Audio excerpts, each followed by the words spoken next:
अस्सलाम वालेकुम, कैसे हैं आप सब। Welcome to my channel.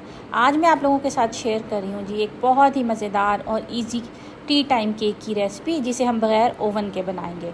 तो चले जी, अब हम स्टार्ट करते हैं। जब हमने केक बनाना स्टार्ट करना है तो सबसे पहले हमने जिस देगचे के अंदर केक बनाना है उसको प्री हीट कर लें। केक की तैयारी शुरू करने से पहले लो टू मीडियम फ्लेम पर आप एक पतीला रख दें और उसको ढक दें। जितनी देर में हम केक की तैयारी करेंगे वो प्री हीट होता रहेगा। मैंने ले लिए हैं जी 3 एग्स और उनको एक बाउल में डाल लिया है, ये देखें जी। और जो एग्स हैं ना वो आपके रूम टेम्परेचर पे होने चाहिए। एग्स भी और बटर भी, ये दोनों चीज़ें आपकी रूम टेम्परेचर पे होने चाहिए। अंडे डालने के बाद मैंने इसके अंदर शुगर डाल दी है। स्टैंडर्ड साइज़ का जो हाफ़ कप होता है ना वो शुगर डाली है, और हाफ़ कप ही बटर। ये देखें जो बटर वाला कप है ना, यही वाला हाफ़ कप मैंने शुगर का भी इसके अंदर ऐड किया। और अब मैं इन तमाम चीज़ों को अच्छी तरह से बीट कर लूँगी। केक बनाने के लिए कुछ चीज़ों का हमें ख़ास तौर पे ख्याल रखना होता है, तो फिर हमारा केक इंशाल्लाह बहुत ही अच्छा और परफेक्ट बनेगा। उसमें ये है कि आपने बेकिंग पाउडर इसके अंदर कितना डालना है, और चीज़ों की क्वांटिटी जो है ना उनकी रेशो बहुत अच्छी होनी चाहिए, कम या ज़्यादा नहीं होनी चाहिए। और दूसरा ये कि आपकी चीज़ें रूम टेम्परेचर पे होनी चाहिए।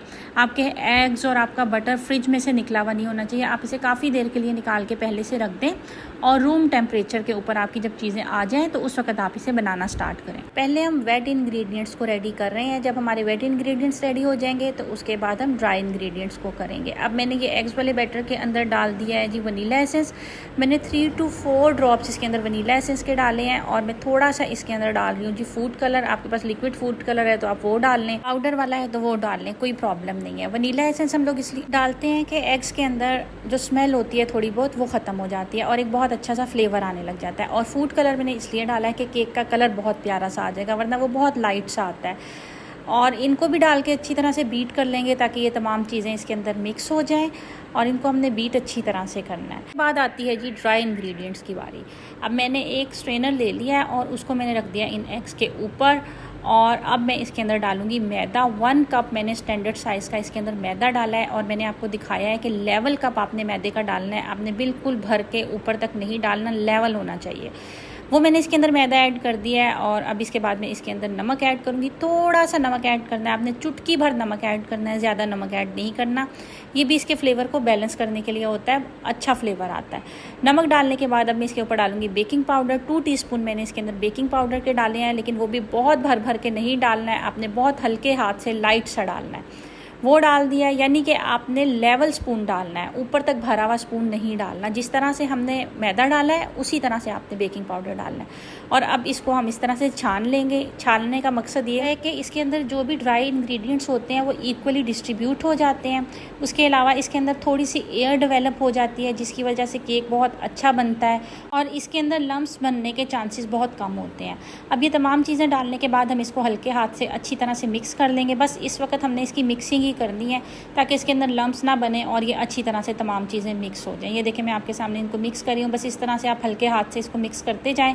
आपके ड्राई और वेट इंग्रेडिएंट्स अच्छी तरह से आपस में मिक्स हो जाएंगे, तो उसके बाद हम इसको कंटेनर में डाल लेंगे। कई बार ऐसा होता है कि जब हम केक बनाते हैं ना तो हमारा केक बैठ जाता है। केक बैठने की कुछ वजूहात होती हैं, जैसे कि अगर हमारा बेकिंग पाउडर पुराना है तो एक्सपायर हो चुका है तो हमारा केक बैठ जाता है, या अगर हमारे इंग्रेडिएंट्स जो हैं उनकी क्वांटिटी ठीक नहीं है, कोई चीज़ ज़्यादा है कोई चीज़ कम है तो भी केक बैठ जाता है, या अगर आपका ओवन या देगचा जिसमें आप बना रहे हैं वो सही तरह से प्री हीट नहीं हुआ, वो ठंडा हुआ है, तो भी आपका केक बैठ जाएगा। मैंने अपने कंटेनर के अंदर एक ब्रश की मदद से ऑयलिंग कर ली है। मैंने बटर से ही तमाम साइडों को ग्रीस कर लिया था। उसके बाद मैंने इसके अंदर लगा लिया बटर पेपर, और मैंने जो अपना मिक्सचर बना के रखा हुआ था वो मैं अब अपने इस कंटेनर के अंदर डाल दूंगी। और आपने सारा मिक्सचर अपने कंटेनर में डाल देना है। डालने के बाद आपने थोड़ा सा टैप टैप कर लेना है ताकि ये इक्वल हो जाए, और आपने हाफ़ कंटेनर ही भरना है क्योंकि इसने बाद में राइस भी होना है। उसके बाद मैंने अपने देगचे का ढक्कन हटाया था और उसके अंदर अपना केक रख दिया, और अब मैं इसे ढक दूँगी। और 35 मिनट्स के लिए ये मीडियम टू लो फ्लेम के ऊपर पकेगा। और 35 मिनट्स हमने इसको बिल्कुल खोल के नहीं देखना। 35 मिनट्स गुजर गए थे, उस टाइम के बाद हम चेक करेंगे। अगर थोड़ी ज़रूरत और हुई तो आप उसे थोड़ा सा और भी बेक कर सकते हैं। इस टाइम पर मैंने एक टूथपिक की मदद से इसे चेक किया था। ये देखें टूथपिक बिल्कुल साफ़ बाहर निकली है, इसका ये मतलब है कि हमारा केक बहुत अच्छी तरह से तैयार हो गया।